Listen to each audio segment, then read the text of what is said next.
India गठबंधन और NDA गठबंधन दोनों में लोकसभा चुनाव से पहले खूब भिड़ंत मची है। जहां देखो वहां पार्टी एक दूसरे पर निशाना साध रही है। एनडीए को सत्ता से बेदखल करने के लिए विपक्षी दल भी काफी ज्यादा बेताब है, बड़े बड़े वादे कर रहा है। कई बड़े दल गठबंधन में शामिल हो चुके हैं, लेकिन यूपी की एक बड़ी पार्टी बसपा किसी भी गठबंधन में शामिल नहीं है।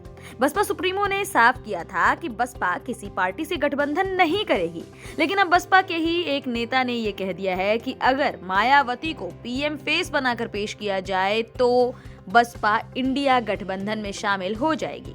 इंडिया गठबंधन की पिछली बैठक के दौरान सपा मुखिया अखिलेश यादव ने भी ये मुद्दा उठाया था और तब कांग्रेस नेता राहुल गांधी ने यूपी में सपा के साथ ही कांग्रेस के तालमेल की बात कही थी। इस बीच बिजनौर से बसपा सांसद और मायावती के करीबी कहे जाने वाले मलूक नागर ने बड़ा बयान दिया है। उन्होंने विपक्षी गठबंधन इंडिया में मायावती की एंट्री को लेकर बड़ी शर्त रखी है। उन्होंने कहा कि अगर बसपा मुखिया मायावती को 2024 के लोकसभा चुनाव के दौरान विपक्षी गठबंधन की ओर से पीएम चेहरे के रूप में पेश किया जाए तो बसपा इंडिया गठबंधन में शामिल होने पर विचार जरूर कर सकती है। मजे की बात तो ये है कि उत्तर प्रदेश कांग्रेस के कई नेताओं की ओर से भी बसपा को इंडिया गठबंधन में शामिल करने की वकालत की जा रही है। बसपा सांसद मलूक नागर ने कहा कि अगर विपक्षी गठबंधन इंडिया भाजपा को हराना चाहती है तो उसे बसपा मुखिया मायावती को प्रधानमंत्री के चेहरे के रूप में पेश करना होगा। उन्होंने कहा कि अगर ऐसा नहीं किया गया तो प्रधानमंत्री नरेंद्र मोदी को रोकना किसी के बूते की बात नहीं है। उन्होंने कहा विपक्षी दलों के पास करीब 37 से 38% वोट है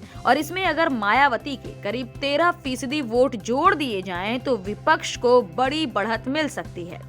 नागर ने यह भी कहा कि ये आंकड़ा उत्तर प्रदेश में भाजपा के 44% वोट से काफी ज्यादा है, मगर मायावती के वोट बैंक को पाने के लिए विपक्षी दलों को सीधा उन्हें प्रधानमंत्री पद का चेहरा बनाना होगा।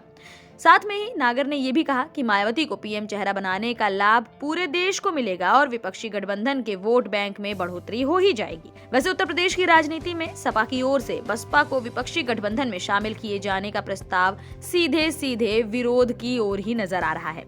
सपा मुखिया अखिलेश यादव ने इस मुद्दे को इंडिया गठबंधन की पिछली बैठक के दौरान उठाया था।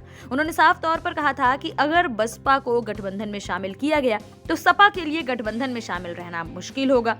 वैसे पिछले दिनों यूपी कांग्रेस के नेताओं की हाईकमान के साथ बैठक के दौरान कांग्रेस नेताओं के एक खेमे ने बसपा के साथ हाथ मिलाने पर जोर भी दिया था। प्रदेश कांग्रेस अध्यक्ष अजय राय भी लगातार यही वकालत करने में जुटे रहे। दूसरी ओर रालोद मुखिया जयंत चौधरी का भी कहना है कि मायावती पहले से ही इंडिया गठबंधन में शामिल होने से इनकार करती रही हैं, लिहाजा उन्हें जबरदस्ती गठबंधन में शामिल नहीं किया जा सकता।